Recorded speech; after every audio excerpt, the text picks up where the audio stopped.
Bonjour tout le monde. Est-ce qu'il vous est déjà arrivé une fois dans la vie de croire que le bonheur se trouve chez le voisin? Donc, cette métaphore fait référence à la vidéo que j'ai mise en ligne la semaine dernière.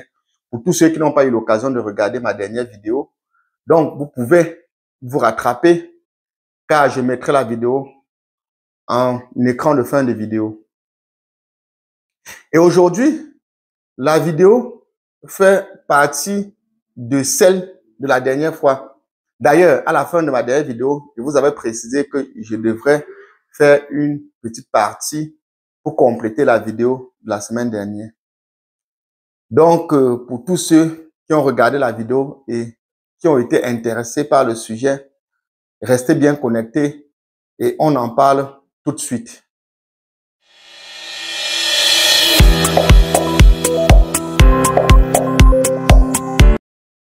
Avant de commencer, j'aimerais d'abord vous dire que nous sommes sur une nouvelle chaîne et nous avons besoin de grandir. Donc, on met le cap sur les 1000 abonnés. On a besoin de vous pour pouvoir atteindre ce cap-là. Donc, n'oubliez surtout pas de vous abonner pour ceux qui ne l'ont pas encore fait, de partager pour agrandir notre communauté, de liker pour le référencement de la vidéo et d'activer la cloche de notification pour ne manquer aucune de nos prochaines vidéos.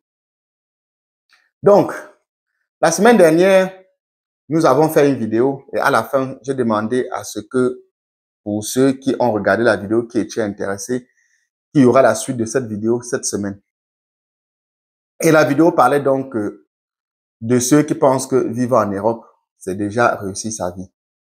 Et après, je comprends très bien parce qu'il y a certaines personnes qui ont tendance à donner raison à ces personnes-là. De par le fait que c'est plus facile pour un benguiste, par exemple, de démarrer un chantier en Afrique, de construire une maison, de rouler peut-être dans une voiture et tout. Mais ce que j'essaie de vous faire comprendre, c'est que tous ceux-là qui font ce genre de choses, c'est-à-dire qui construisent une maison au pays et tout, bon nombre sont ceux qui vivent dans des dettes ici. Donc ne pensez pas que c'est parce qu'on gagne beaucoup d'argent, comme je vous avais dit, quelqu'un qui me dit qu'on gagne 12 000 € la semaine. Si normalement on gagne 12 000 € la semaine, c'est qu'on fait pousser des gratte-ciel en Afrique tous les jours. C'est que tous les jours, on fait pousser des maisons partout, dans tous les quartiers, dans toutes les villes d'Afrique. Mais ce n'est pas le cas. C'est un fantasme, normalement, que beaucoup de personnes entretiennent, mais qui n'est pas la réalité du terrain. Et d'ailleurs, pour commencer, je vais vous expliquer une démarche, parmi tant d'autres en Europe, mais une démarche nécessaire pour tous ceux qui partent de l'Afrique pour venir s'installer en Europe. Déjà, mes frères, je vais vous rappeler que pour ceux-là qui partent de l'Afrique pour venir s'installer en Europe, il faut déjà mettre dans votre tête que s'installer en Europe nécessite un certain nombre de choses. Donc, pour gagner de l'argent, il faut avoir les papiers. Je sais que ce n'est pas nouveau. Il faut aussi souvent des formations. Ce n'est pas aussi nouveau. Mais par contre, il faut aussi une chose que les gens négligent, la force de l'esprit. Qu'est-ce que ça veut dire la force de l'esprit? Ça veut tout simplement dire que tous ceux-là qui, en Afrique, ne se donnent pas assez au travail et croient que quand on arrive en Europe, on peut dormir, l'argent vient nous trouver sur notre lit. C'est faux. En Europe, déjà, il faut doubler, il faut même tripler d'efforts pour pouvoir gagner de l'argent. Et d'ailleurs, pour cela, je vais vous expliquer que les conditions de travail en Europe sont extrêmement difficiles parce que le climat ne facilite pas la tâche. Déjà, nous sommes dans un climat généralement froid. Donc, sortir le matin à 6h, 5h du matin dans le froid, à moins 5, moins 6, souvent moins 10 degrés pour aller bosser. Et certains qui font dans la maçonnerie, c'est-à-dire qui font aide-maçon, comme vous connaissez en Afrique, creuser la terre, servir du béton aux techniciens et tout ça, travaillent à l'extérieur et dans ce froid-là. Et d'ailleurs, même certains maçons, quand ils sont au niveau de construction, bon, des fois, ça se fait à l'air libre. Donc, c'est des conditions de travail extrêmement difficiles. Et maintenant, j'aimerais vous dire que avant même d'arriver à cela, il faut déjà passer par la case papier.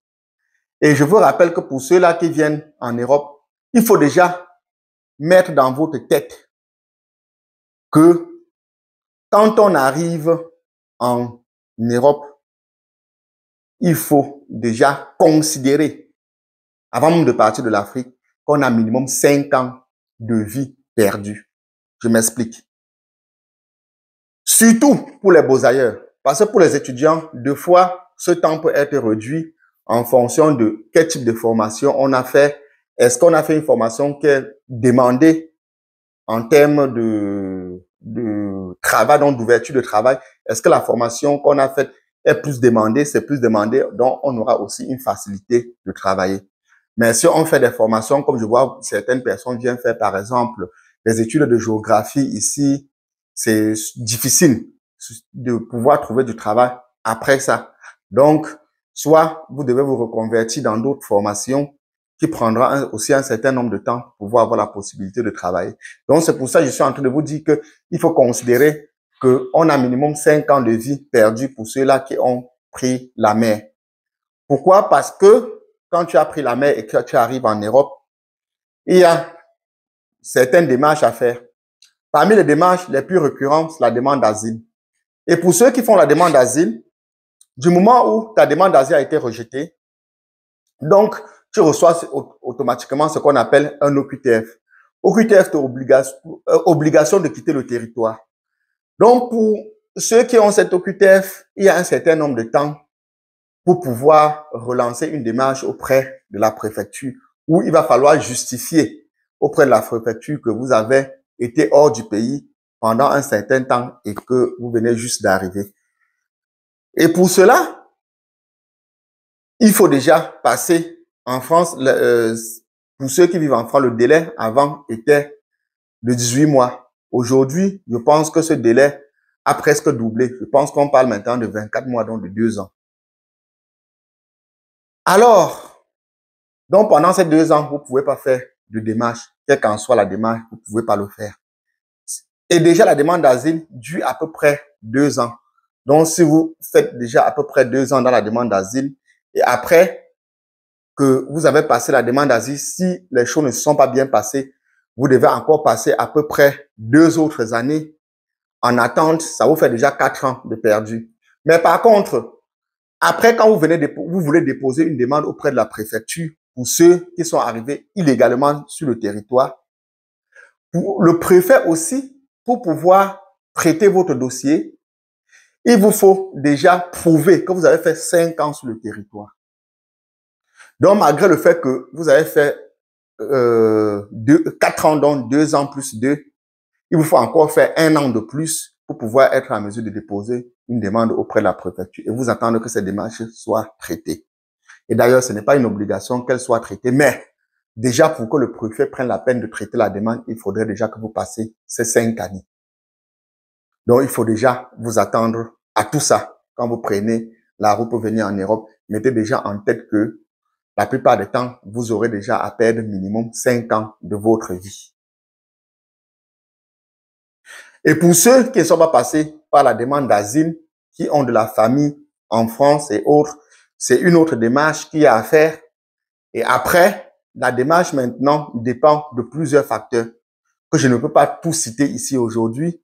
Mais par contre, que je peux vous inciter à aller sur le site gouvernement.fr, rubrique démarche, demande de titre de séjour.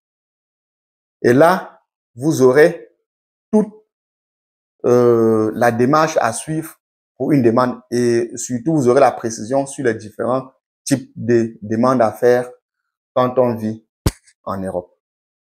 Donc aujourd'hui, je parle de ça pour compléter la vidéo que j'avais fait la dernière fois pour vous dire que gagner de l'argent en Europe n'est pas facile. Le temps même qu'il vous faut passer pour être en mesure de gagner de l'argent rend encore les choses d'autant plus difficiles.